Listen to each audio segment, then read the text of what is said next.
ಮಾಡೋದೇ ಕೆಲಸ. ಕಾಂಗ್ರೆಸ್ ಮತ್ತು ಬಿಜೆಪಿ ನಡುವೆ ಎಸ್ಐಆರ್ ವಿಚಾರವಾಗಿ ಆರೋಪ ಪ್ರತ್ಯಾರೋಪಗಳು ನಡೀತಾ ಇದೆ.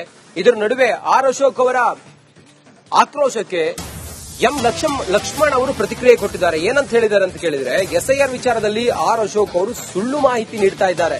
ವಿಪಕ್ಷ ನಾಯಕ ಆರ್ ಅಶೋಕ್ ಅವರ ವಿರುದ್ಧ ಎಂ ಲಕ್ಷ್ಮಣ್ ವಾಗ್ದಾಳಿಯನ್ನ ಮಾಡಿದ್ದಾರೆ. ಅಶೋಕ್ಗೆ ಏಡ್ಸ್ ಇಂಜೆಕ್ಷನ್ ಕೊಟ್ಟ ಬಳಿಕ ಸಮಸ್ಯೆ ಆಗಿದೆ, ಅವರ ನಾಲಿಗೆಗೂ ಮೈಂಡಿಗೂ ಇರೋ ಲಿಂಕ್ ಕಟ್ ಆಗಿದೆ ಅಂತ ಹೇಳಿ ಎಂ ಲಕ್ಷ್ಮಣ್ ತೀಕ್ಷ್ಣವಾಗಿ ವಾಗ್ದಾಳಿ ಮಾಡಿದ್ದಾರೆ. ಅವನ ತಲೆ ಇಲ್ಲದಂತ ವ್ಯಕ್ತಿ ಯಾರು ಅಶೋಕ್, ವಿರೋಧ ಪಕ್ಷ ನಾಯಕ. ಬೇಸಿಕ್ ಕಾಮನ್ ಸೆನ್ಸ್ ಚೂರಾದ್ರೂ ಇರಬೇಕು ಒಬ್ಬ ವಿರೋಧ ಪಕ್ಷ ನಾಯಕ.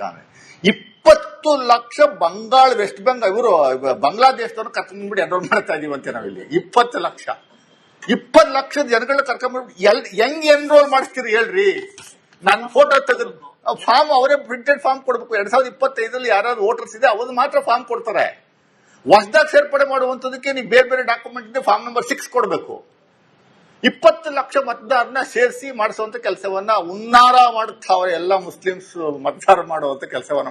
Basic sense ಬೇಡವೆ? ನಗೆಪಾಟ್ಲು ಜನಗಳು ನಗ್ತಾ ಬಿದ್ದವರಪ್ಪ. ನೀ ಯಾರಪ್ಪ ಅಶೋಕ್ ಅಣ್ಣ?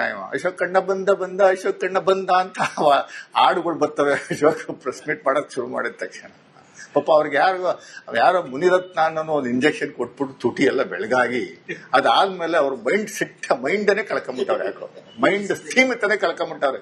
ಏಡ್ ಇಂಜೆಕ್ಷನ್ ಕೊಟ್ರಲ್ಲ, ಅದಾದ್ಮೇಲೆ ಯಾಕೋ ಮೈಂಡ್ ಸ್ಥಿತಿನೇ ಕಳ್ಕೊಂಬಿಟ್ಟವ್ರೆ. ನಾನು ಒಂದು ಪತ್ರ ಬರೆಯೋಣ ಅಂತ ಇದ್ದೀನಿ ಅಮಿತ್ ಶಾ ಅವರಿಗೆ. ಮೈಂಡ್ ಸೆಟ್ ಸ್ವಲ್ಪ ಸಮಸ್ಯೆ ಆಗೋಗಿದೆ ಅವ್ರಿಗೆ. ಏನ್ ಮಾತಾಡ್ತಾರೆ ಅನ್ನುವಂಥದ್ದು ನಾಲ್ಗೆಗೂ ಮತ್ತೆ ಮೆದುಳಿಗೆ ಲಿಂಕ್ ಇಲ್ಲದೆ ಇರುವಂತ ವ್ಯಕ್ತಿ ಒಬ್ಬ ಇದ್ದ ಹಿಂದೆ.